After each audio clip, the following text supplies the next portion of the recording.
Pengerusakan makam Ki Ageng Prawiro Purbo di Desa Tahunan, Umbun Harjo, Yogyakarta membuat prihatin sebagian kalangan.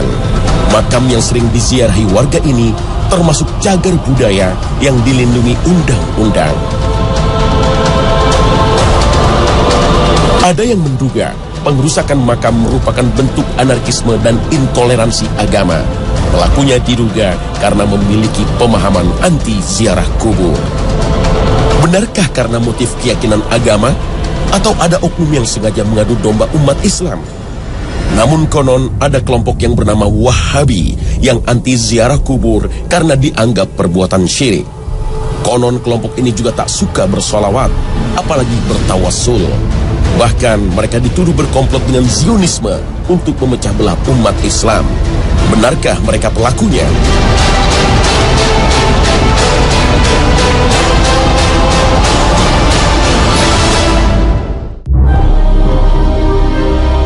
Assalamualaikum warahmatullahi wabarakatuh. Pemirsa Khasanah Trans 7, semoga pagi ini kita berada dalam lindungan dan hidayah Allah Ta'ala. Khasanah, ensiklopedia Islam dunia, kembali menyapa pemirsa untuk saling berwasiat dalam kebenaran dan kesabaran. Mungkin tidak semua orang faham apa yang dimaksud Wahabi. Istilah Wahabi selalu disematkan kepada pemahaman para ulama Saudi, padahal mereka sendiri tidak pernah menamakan diri mereka sebagai kaum Wahabi. Berbahayakah Wahabi bagi umat Islam Indonesia? Kalau kita lihat, begitu banyak ulama Saudi yang hadir di tengah-tengah umat untuk memberi tausiah, dan kita begitu menghormatinya, bahkan fatwa mereka sering dijadikan rujukan. Apakah karena berbeda faham, misalnya soal tawasul kepada ahli kubur, ngalap berkah pada para wali, atau berbagai tradisi seperti tahlilan, yasinan, atau mauludan dikelompokkan sebagai Wahabi? Wahabi selalu dituduh tidak toleran dengan masalah khilafiyah karena pemahamannya terhadap firman Allah Ta'ala. Wa anna hadha sirati mustabi'uh ولا تتبعوا السبل فتفرق بكم عن سبيله ذلكم وصاكم به لعلكم تتقون. Tidak cukup itu, berbagai cerita menyeramkan beredar luas, misalnya menuduh Wahabi disamakan dengan Zionis. Isu ini pun dikhawatirkan akan membingungkan umat dan merusak ukhuwah Islamiyah. Untuk menguak kebenaran tentang Wahabi, mari kita simak berbagai versi sejarah yang melacak asal-muasal Wahabi. Wahabi dinisbatkan kepada seorang ulama asal Najd, Muhammad bin Abdul Wahhab, yang dalam dakwahnya mendapat dukungan dari pendiri kerajaan Arab Saudi, Abdul Aziz bin Saud. Namun hingga kini, sejarah Wahabi memicu banyak kontroversi dan penuh dengan stigma negatif. Seorang sejarawan, Ahmad Mansur Suryanegara, dalam bukunya Api Sejarah misalnya, mengkaitkan Wahabi dengan imperialisme dan kolonialisme Barat terhadap dunia Islam. Abdul Aziz bin Saud bersama Muhammad bin Abdul Wahhab berkolaborasi dengan kerajaan Protestan Anglikan Inggris untuk menggulingkan Raja Hussein dan putranya Raja Ali yang mengangkat dirinya sebagai khalifah setelah Sultan Turki Utsmani Abdul Majid diturunkan pada 3 Maret 1924. Raja Hussein mengklaim batas wilayah Arabia meliputi Palestina dan Syria sebagai wilayahnya. Sementara kerajaan Protestan Anglikan Inggris memilih mendukung Abdul Aziz bin Saud sebagai penguasa Saudi karena tidak mengklaim Palestina dan Syria sebagai wilayahnya, hingga memungkinkan berdirinya negara Israel sesudah Perang Dunia Kedua. Karena itulah, menurut buku ini, kerajaan Saudi dianggap sebagai pemberontak terhadap kekhalifahan Turki Utsmani. Pada tahun 1962, dirilis sebuah film berjudul Lawrence of Arabia yang menceritakan kisah seorang letnan dari pasukan Inggris, Thomas Edward Lawrence, yang berperan di balik berdirinya kerajaan Arab Saudi.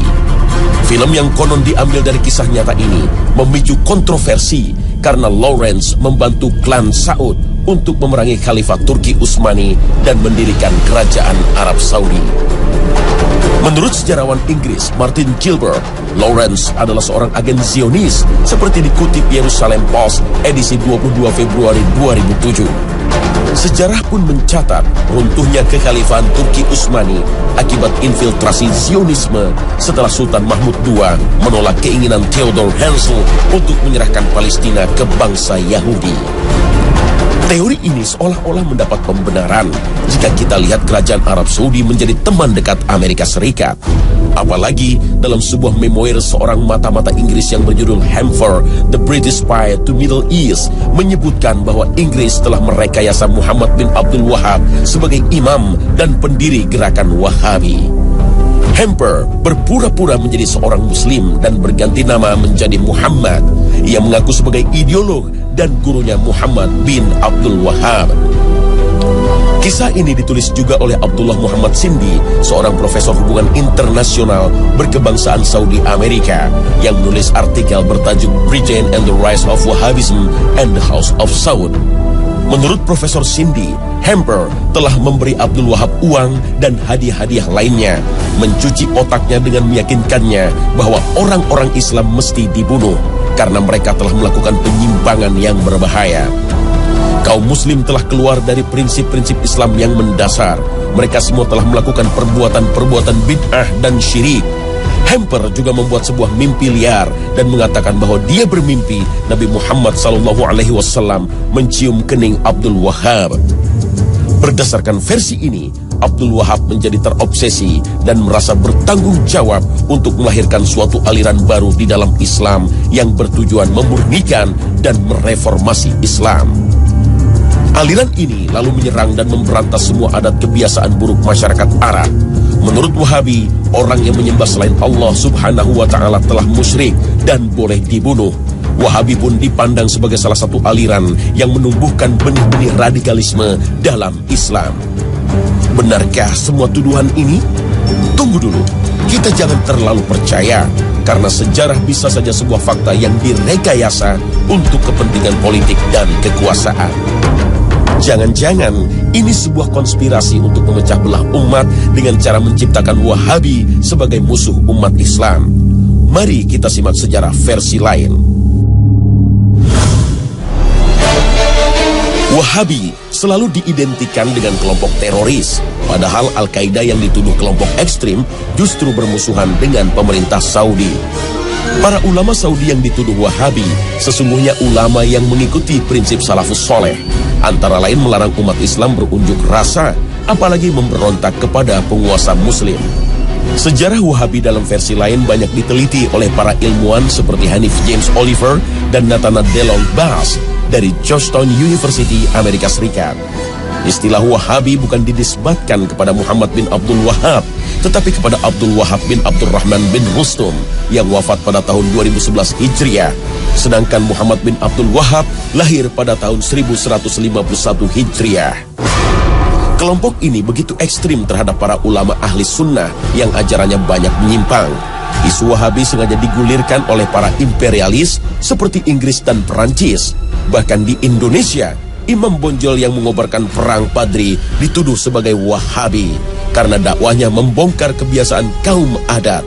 Karena itulah Wahabi diisukan sebagai kelompok sesat. Kalau begitu, siapa sesungguhnya Muhammad bin Abdul Wahab? Muhammad bin Abdul Wahab bin Sulaiman bin Ali bin Muhammad bin Ahmad bin Rashid bin Barra bin Musrif At-Tamimi lahir pada tahun 1694 Masehi di kota Uyainiyah yang masih masuk wilayah Najd sebelah barat kota Riyadh.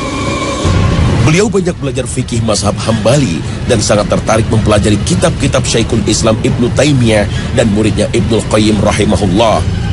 Di Madinah, beliau berguru kepada Asy-Syaikh Abdullah bin Ibrahim bin Saif An-Najdi dan Asy-Syaikh Muhammad Hayah bin Ibrahim As-Sindi.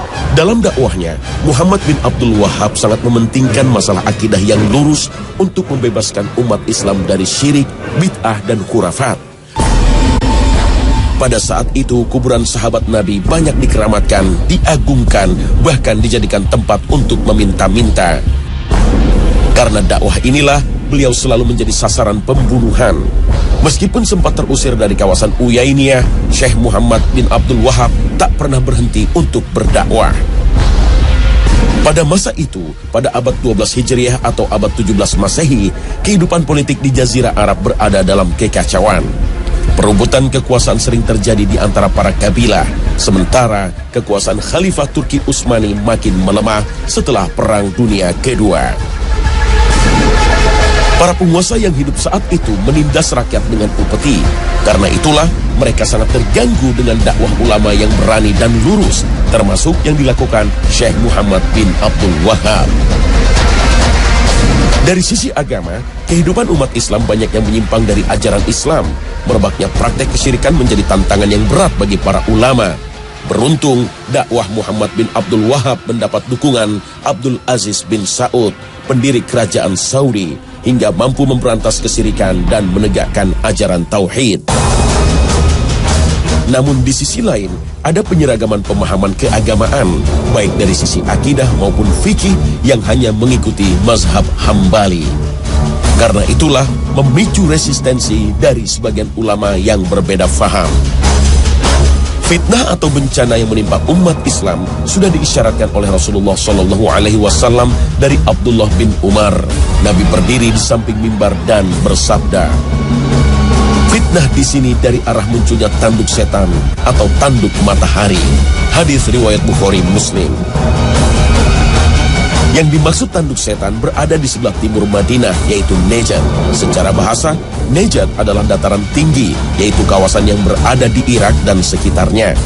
Tapi ada yang mengartikan Najd adalah tempat kelahiran Syekh Muhammad bin Abdul Wahab dari Bani Tamim yang dituduh membawa bencana perpecahan pada umat Islam. Namun sejatinya dalam berbagai hadis Rasulullah SAW menyatakan bahwa Bani Tamim merupakan keturunan Nabi Ismail yang dicintai oleh Rasulullah. Diriwayatkan dari Abu Hurairah, dia berkata, "Saya akan senantiasa mencintai Bani Tamim karena 3 hal yang pernah saya mendengar dari Rasulullah tentang mereka. Pertama, saya pernah mendengar Rasulullah SAW bersabda, 'Mereka, Bani Tamim, adalah umatku yang paling gigih melawan Dajjal.' Kedua, ada seorang tawanan perempuan dari Bani Tamim di rumah Aisyah. Kemudian Rasulullah bersabda, 'Hai Aisyah, bebaskanlah ia karena ia adalah keturunan Ismail.' Ketiga, Rasulullah SAW pernah bersabda ketika ada zakat dari Bani Tamim, 'Ini adalah zakat kaum kami.' Hadis riwayat Bukhari. Namun, dalam hadis lain Rasulullah juga menyatakan dari kalangan Bani Tamim akan muncul kelompok yang membawa bencana bagi umat Islam. Kelompok ini disebut Khawarij yang mudah mengkafirkan kaum muslim, bahkan tidak segan membunuhnya karena berbeda faham. Diriwayatkan dari Abu Sa'id Al-Khudri radhiyallahu anhu berkata, ketika kami sedang bersama Rasulullah SAW yang sedang membagi-bagikan pembagian harta, datang Zulhuwaisyrah, seorang laki-laki dari Bani Tamim, lalu berkata, "Wahai Rasulullah, tolong engkau berlaku adil." Maka beliau berkata, "Celaka kamu, siapa yang bisa berbuat adil kalau aku saja tidak bisa berbuat adil? Sungguh kamu telah mengalami keburukan dan kerugian jika aku tidak berbuat adil." Kemudian Umar berkata, "Wahai Rasulullah, izinkan aku untuk memenggal batang lehernya." Beliau berkata, "Biarkanlah dia, karena dia nanti akan memiliki teman-teman yang salah seorang dari kalian memandang remeh solatnya dibanding salat mereka, puasanya dibanding puasa mereka. Mereka membaca Al-Quran, namun tidak sampai ke tenggorokan mereka. Mereka keluar dari agama seperti melesatnya anak panah dari target, hewan buruan." Sebagai seorang muslim, kita harus hati-hati dengan berbagai tuduhan ini, karena akan memicu perpecahan umat. Allah Ta'ala berfirman, يا أيها الذين آمنوا إن جاءكم فاسق بنبأ فتبينوا أن تصيبوا قوما بجهالة فتصبحوا نادمين. Untuk memahami pemikiran Syekh Muhammad bin Abdul Wahab tidaklah sulit. Berbagai buku karyanya bisa dijadikan rujukan hingga kita tidak mudah terbawa isu negatif. Syekh Muhammad bin Abdul Wahab pernah menulis surat kepada penuduh Qasim untuk membantah berbagai fitnah seperti dikutip dalam berbagai kitab seperti karya Mas'ud An-Nadawi yang berjudul Muhammad bin Abdul Wahab Muslih Mazlum, karya Abdul Aziz Abdul Latif yang berjudul Da'awi Munawi'in li Dakwah Muhammad bin Abdul Wahab, atau buku karya Syekh Soleh Fauzan yang berjudul Min A'lam Al-Mujaddidin. Salah satu yang dibantah beliau adalah tuduhan bahwa dirinya mengingkari berbagai kitab imam mazhab dan mengatakan bahwa perbedaan pendapat antara para ulama sebagai bencana. Dalam salah satu kitabnya, Usul Salatah, beliau banyak mengutip pendapat Imam Syafi'i dan Ibnu Katsir. Inilah sebagai bukti kecintaan beliau kepada para imam mazhab, tidak hanya berpegang kepada mazhab Hambali. Syekh Muhammad bin Abdul Wahab dituduh mengharamkan ziarah kubur, mengkafirkan orang yang bertawassul, dan berencana menghancurkan kubah yang berada di atas makam Rasulullah. Menjadikan makhluk sebagai perantara doa kepada Allah atau disebut tawassul menjadi perdebatan di antara para ulama. Sayyid Muhammad Alwi Al-Maliki, seorang ulama Ahlus Sunnah yang menjadi guru para ulama Indonesia, menulis sebuah buku Mafahim Yajib At-Tusohah, antara lain mengutip pendapat Syekh Muhammad bin Abdul Wahab tentang kontroversi tawassul. Sebagian membolehkan tawassul kepada orang-orang soleh dan sebagian lagi mengkhususkan hanya kepada Nabi Muhammad SAW. Dan kebanyakan ulama melarang hal itu dan memakruhkannya. Meskipun yang benar menurut kami adalah pendapat jumhur, yaitu bahwa hal itu makruh. Oleh karena itu, kami tidak mengecam terhadap orang yang melakukannya dan tidak ada kecaman terhadap masalah-masalah ijtihad. Akan tetapi kecaman kami adalah terhadap orang-orang yang memohon kepada makhluk lebih besar daripada memohon kepada Allah Subhanahu wa Ta'ala. Fatwa ini pernah dipublikasikan oleh Universitas Imam Muhammad bin Saud Al-Islamiyah dalam Pekan Syekh Muhammad bin Abdul Wahab. Dalam fatwanya, Syekh Muhammad bin Abdul Wahab juga menjelaskan dirinya tidak mengkafirkan seorang pun dari kalangan muslim yang melakukan dosa, sebagaimana yang dilakukan kaum Khawarij. Beliau juga berpendapat wajib taat kepada para pemimpin muslim, baik yang bertindak adil maupun zalim, selama mereka tidak menyuruh kepada perbuatan maksiat. Inilah yang menjadi keyakinan jumhur ulama Ahlus Sunnah wal Jamaah. Bantahan terhadap berbagai fitnah ini juga pernah disampaikan oleh Raja Abdul Aziz dalam pidatonya di hadapan jamaah haji pada 11 Mei 1929, seperti ditulis dalam buku Al-Wajiz fi Sirah Malik Abdul Aziz. Mereka menamakan kami sebagai orang-orang Wahabi. Mereka menamakan mazhab kami Wahabi dengan anggapan sebagai mazhab khusus. Ini adalah kesalahan yang amat keji, muncul dari isu-isu bohong yang disebarkan oleh orang-orang yang mempunyai tujuan tertentu. Dan kami bukanlah pengikut mazhab dan akidah baru. Muhammad bin Abdul Wahab tidak membawa sesuatu yang baru. Akidah kami adalah akidah salafus soleh, yaitu yang terdapat dalam kitab Allah dan sunnah Rasulnya, serta apa yang menjadi pegangan salafus soleh. Kami memuliakan imam-imam yang empat. Kami tidak membeda-bedakan antara imam-imam Malik, Syafi'i, Ahmad, dan Abu Hanifah. Seluruh mereka adalah orang-orang yang dihormati dalam pandangan kami, sekalipun kami dalam masalah fikih berpegang dengan mazhab Hambali.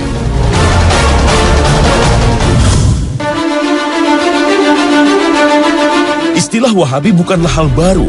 Dahulu sempat disematkan pada para da'i dari kalangan Muhammadiyah, Persis, dan Al-Irsyad yang gigih memberantas tradisi yang berbau kesyirikan. Karena dalam akidahnya, mereka lebih banyak merujuk kepada Ibnu Taimiyah. Misalnya tidak mengenal takwil untuk mengartikan tangan atau singgasana Allah. Namun, zat dan sifatnya tidak bisa disamakan dengan tangan manusia atau singgasana raja. Gerakan Muhammadiyah, Persis, dan Al-Irsyad banyak terinspirasi dengan doktrin Muhammad Abduh yang menyuarakan gerakan tajdid atau pembaharuan Islam. Muhammad Abduh mengajak umat Islam meninggalkan praktek tarekat dan tidak lagi terikat dalam pendapat imam mazhab. Kemudian umat Islam harus merumuskan kembali doktrin Islam sesuai dengan perkembangan zaman. Gagasan ini mendapat penolakan dari Hadratus Syekh Hashim Asy'ari, pendiri Nahdlatul Ulama. Untuk memahami Al-Quran dan Sunnah Nabi tidak mungkin utuh tanpa mempelajari pendapat para ulama salaf, terutama para imam mazhab. Hashim Asy'ari pun berpendapat tidak semua tradisi keagamaan dianggap menyimpang dari syariat Islam. Perbedaan faham ini sempat menyulut konflik sosial, namun seiring makin bijaknya para ulama, mereka tidak lagi mempersoalkan masalah khilafiyah. Jika masih ada dai-dai yang bersikap ekstrim, sudah selayaknya kita menasihatinya dengan bijaksana, bukan melawannya dengan berbagai tuduhan keji. Doktrin Kiai Hashim Asy'ari sebenarnya seirama dengan pemahaman kaum salaf yang berusaha memahami ajaran Islam dengan merujuk pada Al-Quran dan Sunnah, berdasarkan pemahaman salafus sholih, yaitu 3 generasi awal, para sahabat, tabi'in, dan tabi'ut tabi'in, sebagaimana sabda Nabi bahwa mereka adalah generasi terbaik. Namun gerakan salaf yang berkembang di Indonesia mendapat stigma negatif sebagai kaum Wahabi. Mereka dituduh tidak bisa berkompromi dengan masalah bid'ah dan tradisi keagamaan yang tidak pernah dicontohkan oleh generasi salafus soleh. Baik kaum Salafi, Nahdlatul Ulama, Muhammadiyah ataupun Persis sejatinya mengaku sebagai kaum Sunni atau Ahlus Sunnah wal Jamaah. Menurut Imam Ibnu Jauzi, tidak diragukan lagi orang yang mengikuti sunnah Rasulullah SAW dan para sahabatnya adalah Ahlus Sunnah. Sedangkan yang dimaksud wal Jamaah adalah mereka yang bersatu di atas kebenaran dengan mengikuti pemahaman para sahabat, tabi'in, dan orang-orang yang mengikuti mereka. Perbedaan faham di antara para ulama tidak seharusnya merusak ukhuwah Islamiyah. Imam Malik rahimahullah berkata, percekcokan dan perdebatan dalam ilmu itu menghilangkan cahaya ilmu dari hati seorang hamba. Sementara Imam Asy-Syafi'i rahimahullah berkata, percekcokan dalam agama itu mengeraskan hati dan menanamkan kedengkian yang sangat. Perbedaan faham mungkin tidak bisa dihindarkan, tetapi seringkali kita mudah memberikan stigma negatif karena hanya berbeda faham. Begitu pula sebaliknya, mungkin kita gampang memvonis sesat atau syirik kepada sesama muslim. Al-Quran telah memberi panduan untuk orang-orang beriman agar menjauhi pertengkaran dengan kata-kata yang melukai saudara kita. Allah Ta'ala berfirman, dan katakanlah kepada hamba-hambaku, hendaklah mereka mengucapkan perkataan yang lebih baik. Benar, sesungguhnya setan itu menimbulkan perselisihan di antara mereka. Sesungguhnya setan itu adalah musuh yang nyata bagi manusia. Al-Quran Surah Al-Isra ayat 53.